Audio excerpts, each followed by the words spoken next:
अभी जो बच्चे ये क्लेम कर रहे हैं कि हम 140 करके आए, 145 करके आए, वो घर तक पहुंचते पहुंचते उनकी संख्या गिर जाएगी और जब तक आंसर की आएगी जब तक वो काफी नीचे आ चुके होंगे। साथियों को राम राम नमस्कार, उम्मीद करता हूं आप सभी बहुत बढ़िया होंगे और 17 फरवरी का पेपर आपका काफी बढ़िया हो गया होगा और 18 फरवरी को जिन बच्चों का होने वाला है उन सभी के लिए वेरी बेस्ट ऑफ लक। इस वीडियो में हम बात करने वाले हैं आपकी कट ऑफ के बारे में कि सेफ स्कोर कितना रह सकता है और कितने नंबर पर आपको फिजिकल की तैयारी करनी चाहिए। तो अब तक हमारे पास पूरा डेटा नहीं था, लेकिन अब ऑलमोस्ट हमारे पास डेटा है क्योंकि एग्जामिनेशन बच्चों का हो चुका है, साथ ही में लेवल भी कंफर्म लगभग हो चुका है कि किस लेवल के क्वेश्चन यहाँ पे आ रहे हैं और पेपर का लेवल क्या रहा है। और मैं आप सभी को एक चीज पहले ही क्लियर कर देना चाहता हूं कि अभी जो बच्चे ये क्लेम कर रहे हैं कि हम 140 करके आए, 145 करके आए, वो घर तक पहुंचते पहुंचते उनकी संख्या गिर जाएगी और जब तक आंसर की आएगी जब तक वो काफी नीचे आ चुके होंगे। और मैं गारंटी के साथ कह सकता हूं कि ज्यादातर बच्चे जो हाई स्कोर बताते हैं उनमें से मैक्सिमम बच्चे झूठ बोलते हैं। जो एक जेन्युइन बच्चा होता है वो सही स्कोर ही हमेशा शेयर करता है, क्योंकि मजाक नहीं है कि इतना ज्यादा स्कोर किया जाए। तो सबसे मेन चीज है कि आपको ऐसे लोगों पे बिल्कुल भी ध्यान नहीं देना है, अदरवाइज वो आपको आपके टारगेट से भटका देंगे, क्योंकि उनका सिर्फ एक ही काम है कि वो जानते हैं कि वो क्या करके आए हैं। अब उनका दूसरा लक्ष्य ये है कि सिर्फ आपको डिस्टर्ब किया जाना है कि किसी भी तरीके से आप भी फिजिकल की तैयारी ना करें, क्योंकि जब तक आपके दिमाग में हाई कट ऑफ नहीं बैठेगी तब तक आप फिजिकल की तैयारी नहीं छोड़ेंगे। तो मैं आप सभी को एकदम क्लियर करने वाला हूं कि लगभग कितने नंबर पे आप सेफ रह सकते हैं।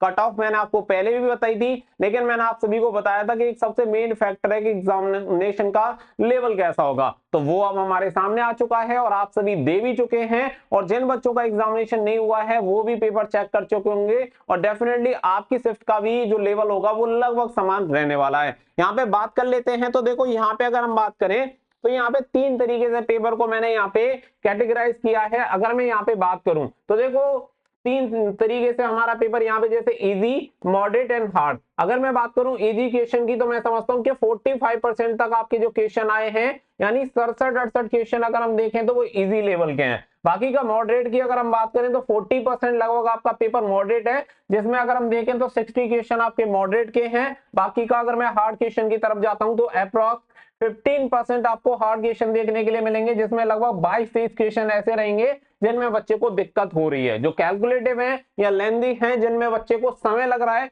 और उसे सॉल्व करने के लिए कहीं ना कहीं अच्छे लेवल की तैयारी की जरूरत भी रहेगी। बस इस हिसाब से आपका पेपर आ रहा है। तो अगर हम कहें तो 85% आपका जो पेपर का वेटेज है वो आपका इजी टू मॉडरेट जा रहा है, और 15% जो अगर मैं वेटेज कहूं तो ये आपका हार्ड लेवल का जा रहा है। और इसी लेवल से आपको तैयारी करनी है। जो शिफ्ट आपकी होने वाली है कल, वो लगभग इसी तरीके से आपको देखने के लिए मिलेंगी। हालांकि 2 शिफ्ट आज आपकी हुई है, तो पहली शिफ्ट एंड आपकी सेकंड शिफ्ट, अगर इसमें हम कंपैरिजन करें तो कहीं ना कहीं आज की पहली शिफ्ट हार्ड रही है सेकंड शिफ्ट के कंपैरेटिवली। तो पहली शिफ्ट हार्ड देखने के लिए मिली, वहीं पे सेकंड जो शिफ्ट है उसमें हिंदी और जीके आपकी कहीं ना कहीं लो लेवल की रही है। बाकी का मैथ और रीजनिंग लगभग समान लेवल का रहा है। बाकी का जो बच्चे देके आए हैं वो भी इस चीज से डिनाई नहीं कर सकते। तो अभी ये चीज हो गई। अगर यहाँ पे हम बात करें तो लगभग देखो सबसे ज्यादा जो स्कोर होगा वो बच्चा यहीं पे करेगा इन दोनों सेक्शन में। अगर इन दोनों सेक्शन में जाया जाए तो इन दोनों सेक्शन में लगभग 105 तक एवरेज बच्चा जा रहा है।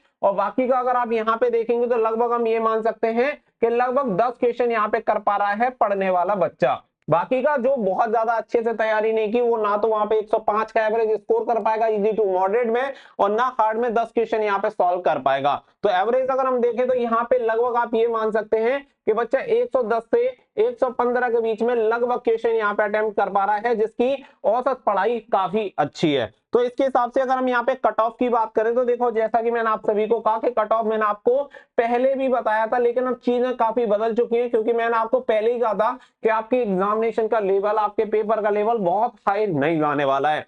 अब अगर मैं कट ऑफ की बात करूं तो देखो, सबसे पहले अगर मैं बात करूं मेल कैटेगरी के जनरल कैंडिडेट की, तो अगर आप जनरल कैंडिडेट हैं और आपके नंबर 200 से 210 के बीच में अगर आ रहे हैं तो मैं कहूंगा ये बेस्ट स्कोर है भाई, कोई दिक्कत नहीं है। क्योंकि घर पे बैठ के और पेपर को देख के ये बोलना कि इसमें 250 नंबर लाए जा सकते हैं या 240 नंबर लेके जा सकते हैं या इससे अधिक नंबर लाए जा सकते हैं, तो बहुत आसान है। जब एग्जामिनेशन हॉल में बैठा हुआ बच्चा 210 या 220 लेके आता है, तो एग्जामिनेशन हॉल के बाहर अगर सेम पेपर करवाया जाए तो डेफिनेटली कहीं ना कहीं 20 नंबर कम से कम लेके आएगा, अधिक नंबर। तो यही चीजें रहती है, क्योंकि वहां पे जब एग्जामिनेशन हॉल में बैठा बच्चा, उसके ऊपर इतना प्रेशर होता है और इसी की वजह से बहुत सारी ऐसी चीजें होती हैं जो क्वेश्चन में आते रहते हैं लेकिन फिर भी गलत हो जाते हैं। तो यही पेपर अगर बच्चा घर पे मॉक टेस्ट दे रहा होता तो जो 210 200 लगभग नंबर लेके आ रहा है, यहीं पे बच्चा लगभग 230 तक जा रहा होता। ये हो गई जनरल कैंडिडेट की, मेल कैंडिडेट की बात। यहाँ पे जनरल कैटेगरी के मेल कैंडिडेट के कि अगर 200 से लेके लगभग 210 नंबर आ रहे हैं तो बहुत ही बढ़िया नंबर है।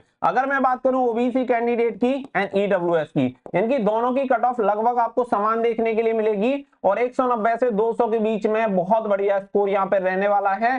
दोनों शिफ्ट के लिए मैं यहाँ पे आप सभी को बता रहा हूँ। बाकी का नॉर्मलाइजेशन के लिए जब चारों शिफ्ट का एग्जामिनेशन हो जाएगा तो मैं एनालिसिस करके आपको बता दूंगा। अगर मैं बात करूं एससी कैटेगरी की, तो एससी कैटेगरी की आप एक्सपेक्ट कर सकते हैं कि लगभग 180 के अप्रॉक्स आपकी कट ऑफ रहेगी। वहीं पे एसटी की अगर मैं बात करूं तो 170 से 175 के बीच में आपकी एसटी की कट ऑफ रहेगी। ये कट ऑफ हो जाती है आपकी मेल कैंडिडेट की, और ये बहुत ही बढ़िया नंबर है। सीरियसली मैं आपको बोल रहा हूं, अगर कोई आप इतने नंबर लेके आ रहे हैं और आपको कोई बोल रहा है कि भाई इससे ज्यादा नंबर आने चाहिए थे, पेपर बहुत हल्का है, तो मैं यही कह रहा हूं कि उस व्यक्ति को खुद जाके पेपर देना चाहिए था और फिर उसके बाद ये प्रूफ करना चाहिए था कि इतने नंबर आने चाहिए। आप अगर दुनिया भर की बातों पे ध्यान देंगे तो सच बता रहा हूं वो आपको कहीं ना कहीं डिमोटिवेट कर देंगे, क्योंकि लाइव एग्जांपल आपके सामने है Delhi police constable. Delhi police constable में जिन लोगों ने दावा ठोका था कि मेरिट बहुत ज्यादा हाई जाएगी, उसी की वजह से बहुत सारे बच्चे ऐसे थे जो फिजिकल में पार्टिसिपेट नहीं कर पाए, क्योंकि उन्हें लगता था कि कट ऑफ हाई जाएगी, जिसकी वजह से उन्हें पार्टिसिपेट नहीं किया और उसके बाद नतीजा आप सभी ऑलरेडी देख चुके हैं। अगर मैं बात करूं फीमेल की कि यहाँ पे फीमेल की कट ऑफ कितनी रहेगी, तो देखो फीमेल की जो फिजिकल के लिए कट ऑफ आने वाली है वो कॉमन कट ऑफ रहेगी, और कॉमन कट ऑफ के तहत अगर मैं देखूं यहाँ पे तो लगभग अगर आप 180 के आसपास पहुंच पाए हैं या 180 प्लस नंबर हैं तो बहुत ही बढ़िया स्कोर कहूंगा मैं फीमेल कैंडिडेट के लिए। तो ये दोनों जो स्कोर मैंने आप सभी को बताए हैं मेल एंड फीमेल के लिए, वो बहुत ही बढ़िया स्कोर हैं। और ये जो कट ऑफ अभी आपको मैं बता रहा हूं, इससे फिजिकल के लिए कंसीडर करके चलना, क्योंकि देखो फिजिकल के लिए क्या है कि 2.5 गुना बच्चे होंगे और 2.5 गुना बच्चों में से कितने बच्चे क्वालिफाई होते हैं वो उसके ऊपर डिपेंड करेगा कि फाइनल कट ऑफ कितनी आपकी इंक्रीज होती है। क्योंकि मैं आप सभी को बता रहा हूं कि फिजिकल में भी आपको झटका लग सकता है, और जिस बच्चे को वास्तव में इसमें सिलेक्शन चाहिए मैं उससे यही कहूंगा फिजिकल की तैयारी में इतने नंबर पे आपको अभी से जुड़ जाना चाहिए। अगर आप इंतजार करेंगे कि रिजल्ट आएगा उसके बाद मैं तैयारी फिजिकल की करूंगा तो फिर आपको यूपी पुलिस कांस्टेबल का सपना भी भूल जाना चाहिए। तो जो रियलिटी है वो मैंने आप सभी को बता दी है। आज मैं पूरे दिन एग्जामिनेशन सेंटर के आसपास ही रहा हूं, वहां की जो भी माहौल रहा है वो मैंने चेक किया, काफी सारे बच्चों से बात की है, तो उसके बाद ये जो एनालिसिस निकल के आता है वो मैं आपको अपने अकॉर्डिंग ये एक्सपेक्टेड कट ऑफ बता रहा हूं, और कहीं ना कहीं ये बहुत सटीक आपको देखने के लिए मिलेगी। पहले मैं उम्मीद कर रहा था कि इसकी जो कट ऑफ होगी वो जनरल की 210 से लेके लगभग 220 जाएगी, लेकिन पेपर का लेवल काफी ठीक रहा है, तो इससे यही है कि यहाँ पे आपकी कट ऑफ कहीं ना कहीं डाउन रहेगी। रही बात आपके नंबर ऑफ एप्लीकेंट की, तो वो जस्ट नंबर है, मैं आपको गारंटी के साथ कह सकता हूं, और बाकी का वैकेंसी आपकी बहुत बढ़िया है, तो कट ऑफ आपकी निश्चित तौर पे इससे ज्यादा हाई नहीं जाने वाली है। और मैं तो ये कहूंगा कि हो सकता है कि ये वाली जो कट ऑफ मैं आपको बता रहा हूं वो फाइनल तक आपको सिलेक्शन दिलवा दे। तो बिना देरी किए और बिना टाइम वेस्ट किए अपनी फिजिकल की तैयारी में जुट जाइए, और आने वाली जो 2 शिफ्ट हैं उनके लिए भी मैं आपको बता रहा हूं कि लगभग यही कट ऑफ आपकी रहने वाली है, लेवल में कोई खास चेंजेस आपको देखने के लिए नहीं मिलेंगे। तो उम्मीद है कि सारी चीजें आपको क्लियर हो गई होंगी। वीडियो को प्लीज ज्यादा से ज्यादा शेयर करिएगा ताकि बच्चे फिजिकल की तैयारी में जुट जाएं। मिलेंगे नेक्स्ट वीडियो में, फिलहाल के लिए बस इतना ही। So thank you for watching. जय हिंद, जय भारत।